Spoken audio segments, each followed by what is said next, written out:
নমস্কার বন্ধুরা, জঙ্গলমহল ভিলেজ ফুডে আপনাদের সকলকে স্বাগত। বড়দের প্রণাম এবং ছোটদের ভালোবাসা জানাই। আশা করি সবাই ভালো আছেন। আজকে আমি আবার একটি ভিন্ন স্বাদের রেসিপি নিয়ে আপনাদের সামনে হাজির হয়েছি। তো আজকে যে রেসিপিটি আমি আপনাদের সঙ্গে শেয়ার করব, নামটা প্রত্যেকেরই পরিচিত, কিন্তু রেসিপিটি সম্পূর্ণ অন্যরকম। তো দেখুন, আমি আজকে নিয়ে নিয়েছি এখানে একদম কচি কচি পটল। আর এক ধরনের পটল পাওয়া যায়, দেখবেন বড় বড়, সেগুলো হাইব্রিড পটল, আর এগুলো কিন্তু একদম দেশি পটল।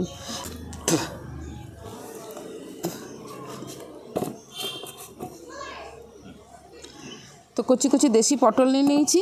আর এখানে দেখুন নিয়ে নিয়েছি একদম টাটকা নদীর চিংড়ি মাছ, ছোট ছোট সাইজের। এই দেখুন, এগুলো কুচো চিংড়ি। এই চিংড়ি মাছ দিয়ে পটলের একটা রেসিপি, পটল চিংড়ি। তো চিরাচরিত যে পটল চিংড়ি রেসিপি আমরা জানি, তার থেকে কিন্তু একটু ভিন্ন ধরনের, একটু নয় পুরোটাই ভিন্ন ধরনের একটি রেসিপি। প্লিজ আপনারা প্রথম থেকে শেষ পর্যন্ত ভিডিওটা দেখুন। তো দেখুন, প্রথমে আমি পটলগুলোকে আগে ছুলে নিচ্ছি ভালো করে।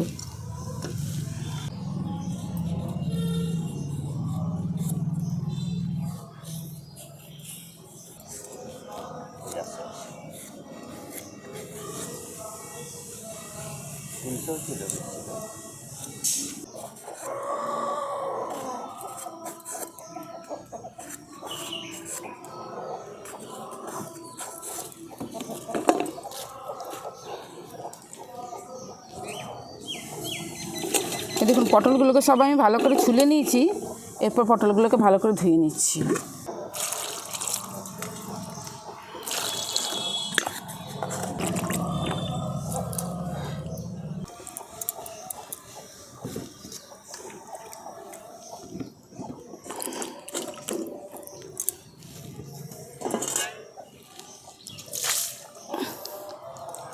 পটলগুলো ছোলা হয়ে গেছে। এরকম একটা গ্রেটার নিয়েছি, এদিকে একটা বড়, এদিকে একটা ছোটো। এই ছোটো গ্রেটারটার সাহায্যে আমি পটলগুলোকে গ্রেট করে নেব।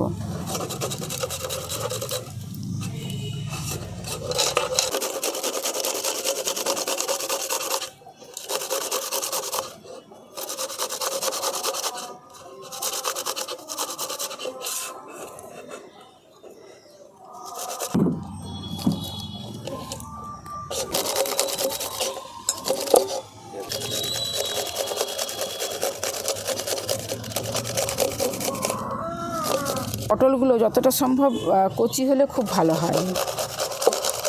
একদম কচি নরম পটলগুলো হলে, তাহলে কি হয়, বীজটা তো পাওয়া যায় না, বীজটা তো লাগে না এখানে, বীজটা বেছে বেছে ফেলে দিতে হবে। আর কচি পটলের যে বীজগুলো থাকে সেগুলো তো নরম, আর পাকা পাকা পটলের বীজগুলো একটু শক্ত শক্ত হয়। আজকে যে পটলগুলো আমাদের নিয়ে এসেছে, সমস্ত পটলগুলোই কিন্তু বেশ কচি, একটাতেও কিন্তু পাকা বা সেই বীজওয়ালা সেই পটলগুলো নেই, বেশ কচি কচি পটলগুলোই। এই যে দেখুন, পটলটা একটু বীজের ঘর পর্যন্ত বসেনি ভালো করে, এত কচি। আর এরকম কচি কচি পটলই কিন্তু দরকার এই রেসিপিটির জন্য। এই দেখুন, সমস্ত পটলগুলোকে আমি গ্রেট করে নিয়েছি। এরপর পটলগুলোকে এক সাইডে রেখে দিয়ে আর আমি চিংড়ি মাছগুলোকে বেছে নিচ্ছি। এই দেখুন, আর এই দেখুন, অনেক সময় কী হয়, বাইরে থেকে দেখে বোঝা যায় না তো যে পটলটা কচি বা বুড়ো কিনা। তো তখন সেই সময় দেখবেন বীজগুলোকে কিন্তু বাদ দিয়ে দেবেন। গ্রেট করার পরে বীজের অংশটাকে বাদ দিয়ে দেবেন। ঘুষো চিংড়ি হলেও মাছগুলোর সাইজগুলো কিন্তু বেশ ভালোই আছে।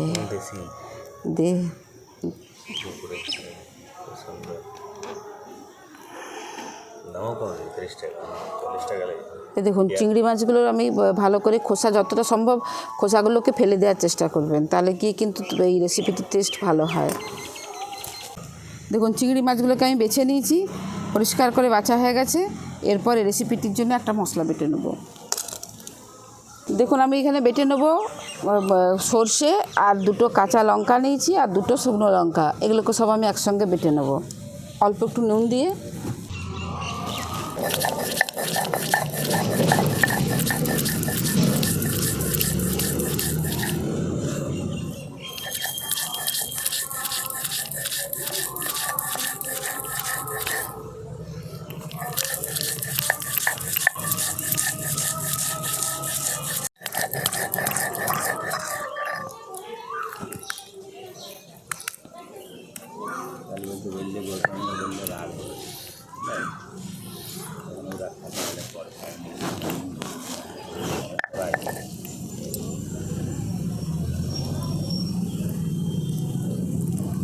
সমস্ত কিছু রেডি করে নিয়েছি, বাকি খালি একটা জিনিস, রসুনটাকে আমি একটু ছাড়িয়ে নেব।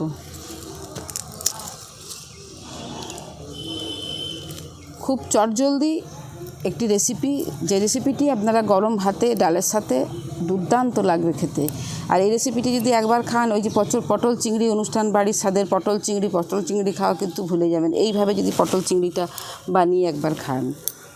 দেখুন এখানে রসুনগুলোকে ছাড়িয়ে নিয়েছি, এবার রসুনগুলো কিন্তু বাটবো না, রসুনগুলোকে হালকা থেতো করে নেব, মানে গোটাই থাকবে কিন্তু একটু থেতো করে নেব।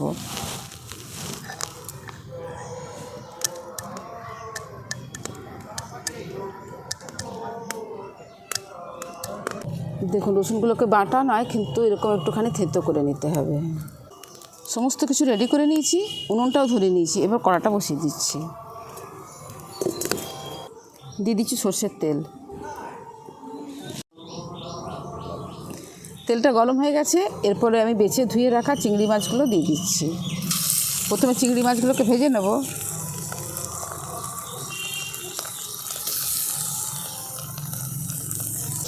যারা শিলের মধ্যে মাছ টাছ বাটাবাটি করেন আর কি, তারা কিন্তু হালকা করে মাছগুলোকে একটু থেতো করে নিতে পারেন বা একটু বেটে নিতে পারেন হালকা করে, খুব মিহি নয়। তা আমাদের শিলে যেহেতু মাছ ঠাকানো হয় না, তার জন্য আমি দিলাম না, কড়ার মধ্যে দিয়েছি। মাছগুলো তো নরম, এমনিতেই দেখবেন মানে ভেঙেও যাবে, খুন্তি দিয়ে করে দিলেই ভেঙে যাবে। মাছগুলো ভাজার জন্য দিয়ে দিচ্ছি নুন আর হলুদ।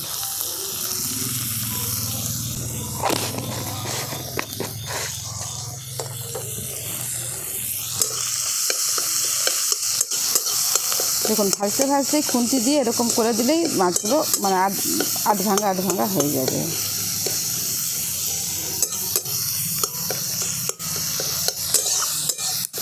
কিছু গোটা থাকলেও কিন্তু অসুবিধা নেই, বরং সেটা খেতে ভালো লাগে।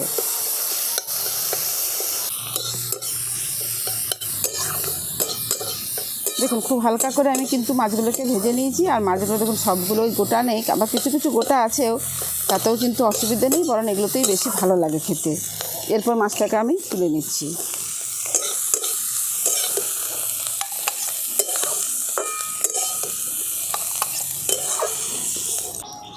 কড়াতে দিয়ে দিচ্ছি আর একটু তেল।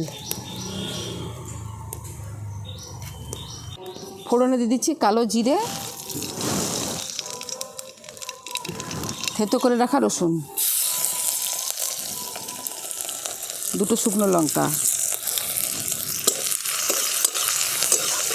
রসুন কিন্তু খুব ভাজা চলবে না, হালকা করে ভেজে নিতে হবে। রসুনগুলো বেশি ভাজা হলে দেখবেন রসুনের স্বাদ থাকে না। হালকা করে ভেজে নিয়েছি, এবার দিয়ে দিচ্ছি গ্রেট করে রাখা পটল।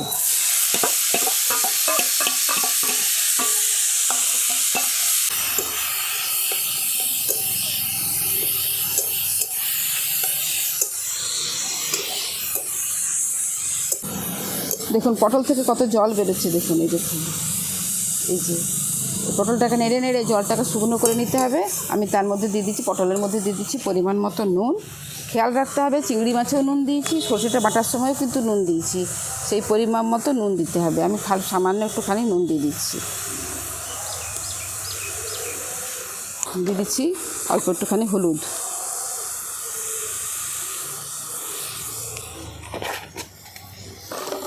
এই দেখুন কত জল বেরিয়েছে পটলের। এই জলটাকে কিন্তু শুকনো করে নিতে হবে, এইভাবে নেড়ে মানে খুব বেশি সময় লাগে না, খুব চটজলদি এটা এই সবজিটা রান্নাও হয়ে যায়। আর এত সুস্বাদু এই রেসিপিটি, যদি একবার খান না বারবার খেতে ইচ্ছে করবে, এত সুস্বাদু হয় রেসিপিটি খেতে। দেখুন পটলটা থেকে যে জল বেরিয়েছিল, সেই জলটা আমি একদম শুকনো করে নিয়েছি। এই দেখুন পটলের জলটা শুকনো হয়ে গেছে, আর পটলটাও বেশ কিন্তু ভাজা মতো হয়ে গেছে। এই দেখুন এরপর এই যে বেটে রেখেছি সরষে আর কাঁচা লঙ্কা, এটা অনেকটা বাটা আছে, এতটা বাটা লাগবে না। এই সরষে আর কাঁচা লঙ্কা বাটাটা দিয়ে দিচ্ছি। এই সরষে কাঁচা লঙ্কা বাটাটা দিয়েও আমি এর সঙ্গে খুব ভালো করে মিশিয়ে নিচ্ছি। আর এর সাথেই দিয়ে দিচ্ছি ভেজে রাখা চিংড়ি মাছটা।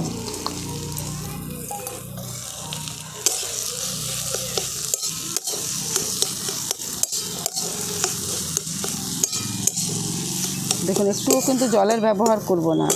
হ্যাঁ, এত টেস্টি রেসিপিটা খেতে হয় না, একবার অন্তত বাড়িতে প্লিজ বানিয়ে খেয়ে দেখবেন, দারুণ সুন্দর লাগে খেতে। যত শুকনো করা হবে তত কিন্তু এর টেস্ট বাড়ে। যতটা শুকনো শুকনো করা সম্ভব।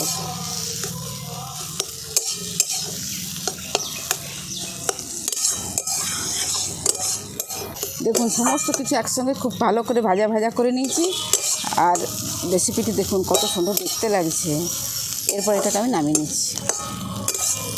দেখুন সব একসঙ্গে খুব ভালো করে ভাজা ভাজা করে নিয়েছি। এরপর এটাকে আমি নামিয়ে নিচ্ছি।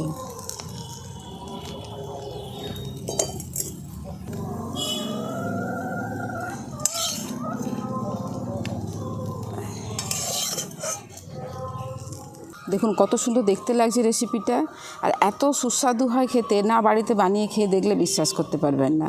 তো পটল চিংড়ি তো আমরা অনেক রকমই খেয়েছি, তো প্লিজ আপনারা বাড়িতে একবার এইভাবে বানিয়ে খেয়ে দেখবেন।